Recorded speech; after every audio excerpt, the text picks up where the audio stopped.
स्वागत है इस बेहद दिलचस्प चर्चा में। आज हम एक ऐसी रोजमर्रा की चीज के बारे में बात करने वाले हैं जिसे हम सब जानते हैं, जो आधुनिक जीवन और मेडिकल साइंस का एक बहुत ही सामान्य लेकिन बेहद जरूरी हिस्सा है। लेकिन इसका जो इतिहास है ना, वो इतना पुराना, इतना अजीब और सच कहूं तो इतना चौंकाने वाला है कि यह किसी फिक्शन कहानी से कम नहीं लगता। आज हम कॉन्डम के विकास और इसके पीछे के उस अविश्वसनीय इतिहास को खंगालने वाले हैं जिसके बारे में शायद ही कोई बात करता है। तो चलिए बिना किसी देरी के इस मजेदार सफर की शुरुआत करते हैं। अब सबसे पहला सवाल यही आता है कि आखिर ये चीज कितनी पुरानी है। अगर कोई ये सोचता है कि ये आधुनिक विज्ञान की देन है या पिछले 100-150 सालों में बनी है, तो वो पूरी तरह से गलत है। असली जवाब किसी के भी होश उड़ा सकता है। ये आज या कल का आविष्कार नहीं है, बल्कि इसका इतिहास पूरे 3000 साल पुराना है। बिल्कुल सही सुना आपने, पूरे 3000 साल। तो आइए देखते हैं कि इतने प्राचीन समय में इसकी शुरुआत आखिर हुई कैसे थी। तो 3000 साल का इतिहास और इसकी प्राचीन शुरुआत। जब हम इतिहास में इतना पीछे जाते हैं तो हम बात कर रहे होते हैं प्राचीन मिस्र की, यानी एंशिएंट इजिप्ट की। प्राचीन मिस्र में भी लोग आज के कॉन्डम जैसी ही एक चीज का इस्तेमाल किया करते थे, लेकिन उसका मकसद आज से बिल्कुल अलग था। वे लोग लिनन यानी एक खास तरह के कपड़े से बने कवर का इस्तेमाल करते थे। और सबसे मजेदार ऐतिहासिक विडंबना पता है क्या है? कई लोग इसे किसी तरह के स्वास्थ्य बचाव के लिए नहीं, बल्कि अपना रुतबा दिखाने के लिए, यानी एक स्टेटस सिंबल के तौर पर पहनते थे। जरा सोचिए, एक ऐसी चीज जिसे आज हम पूरी तरह से मेडिकल और प्रोटेक्शन के नजर से देखते हैं, वो प्राचीन काल में समाज में अपना भौकाल या रुतबा दिखाने का एक तरीका हुआ करती थी। है ना बिल्कुल अजीब बात। आगे बढ़ते हैं जानवरों के इस्तेमाल की तरफ, यानी आंतें और मछलियों की थैलियां। अब यहां से चीजें थोड़ी और अजीब और कह सकते हैं कि थोड़ी असहज होने वाली हैं, क्योंकि अब हम प्राचीन रोम और ग्रीस की तरफ बढ़ रहे हैं। प्राचीन रोम और ग्रीस में प्रोटेक्शन के लिए जिन चीजों का इस्तेमाल होता था, उन पर यकीन करना मुश्किल है। ये लोग भेड़ की आंतें, बकरी की आंतें और, अब जरा दिल थाम लीजिए, मछलियों की थैलियां, जिन्हें फिश ब्लैडर कहते हैं, उनका इस्तेमाल करते थे। मतलब लोग सच में मछली की थैली का उपयोग कर रहे थे। ये जानकारी किसी भी ट्रिविया नाइट या क्विज के लिए एकदम परफेक्ट है। सुनने में भले ही मजाक लगे, लेकिन ये इतिहास का एक प्रमाणित और पूरी तरह से सच हिस्सा है। उस दौर में रोम के लोग इस अजीब सी चीज को कैसे इस्तेमाल करते थे, इसकी पूरी प्रक्रिया भी जाननी जरूरी है। तो पहला कदम, किसी जानवर की आंत लीजिए। दूसरा कदम, उसे अच्छी तरह से साफ करके एक पतले कवर की तरह तैयार कीजिए। तीसरा कदम, उसका इस्तेमाल कीजिए। लेकिन असली कहानी तो चौथे कदम में है। इसे धोएं और दोबारा इस्तेमाल करें। हाँ, रीयूज। आज के हाइजीन स्टैंडर्ड्स के हिसाब से तो ये सोचना भी डरावना लगता है, लेकिन उस समय के लोगों के लिए प्रोटेक्शन का बस यही एक इकलौता तरीका मौजूद था। अब आते हैं 15वीं सदी के संकट पर, सिफिलिस और पहला वैज्ञानिक परीक्षण।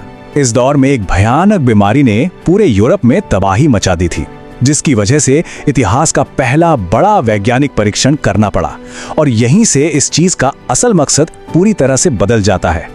आपको जानकर हैरानी होगी कि शुरुआत में लोग इन चीजों का इस्तेमाल प्रेगनेंसी रोकने के लिए नहीं, बल्कि यौन रोगों यानी एसटीडीज से बचने के लिए किया करते थे। 15वीं और 16वीं सदी के दौरान यूरोप में सिफिलिस नाम की एक बेहद खतरनाक बीमारी फैल गई थी।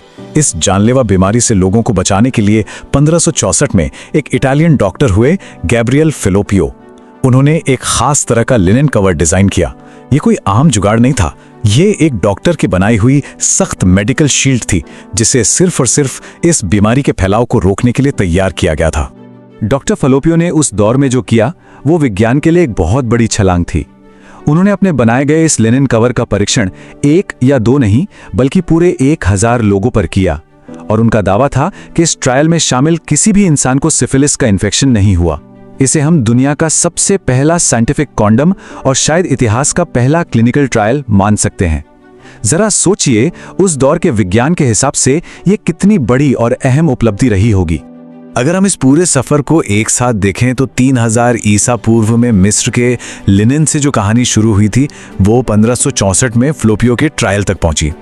इसके बाद एक बहुत लंबा समय बीत गया और फिर सीधा 1839 में रबर का आविष्कार हुआ। और उसके भी बहुत बाद 1920 के दशक में लेटेक्स क्रांति आई। मतलब हजारों सालों तक इंसान लिनन और जानवरों की आंतों में अटका रहा, और फिर अचानक आधुनिक युग में आकर इसमें इतनी तेजी से बदलाव देखने को मिला। तो अब बात करते हैं औद्योगिक बदलाव की, यानी रबर और लेटेक्स का दौर। इंडस्ट्रियल रेवोल्यूशन ने दुनिया की हर चीज बदल दी, और इसे भी। यही वो समय था जब जानवरों से बनी अजीबोगरीब चीजों का फाइनली अंत हुआ और मास प्रोडक्शन यानी फैक्ट्रियों में बड़े पैमाने पर उत्पादन की शुरुआत हो गई। 1839 के बाद जब रबर का इस्तेमाल शुरू हुआ तो वो आधुनिक शुरुआत जरूर थी, लेकिन 1900 के दशक में मिलने वाले ये रबड़ के विकल्प बहुत ही मोटे, बेहद असुविधाजनक और कई बार तो बहुत ज्यादा बदबूदार होते थे। और सबसे अजीब बात, इन्हें भी धोकर दोबारा इस्तेमाल किया जाता था। लेकिन फिर गेम चेंजर एंट्री हुई 1920 के दशक में, जब लेटेक्स बाजार में आया। ये सच में एक बहुत बड़ा अपग्रेड था। लेटेक्स बहुत पतला था, काफी आरामदायक था, और सबसे बड़ी बात, ये डिस्पोजेबल था, यानी बस एक बार इस्तेमाल करो और फेंक दो। और इसी एक चीज ने आज के आधुनिक कॉन्डम्स की असली नींव रखी। अब आते हैं वर्जनाओं को तोड़ने पर, आधुनिक जागरूकता और आज का समय।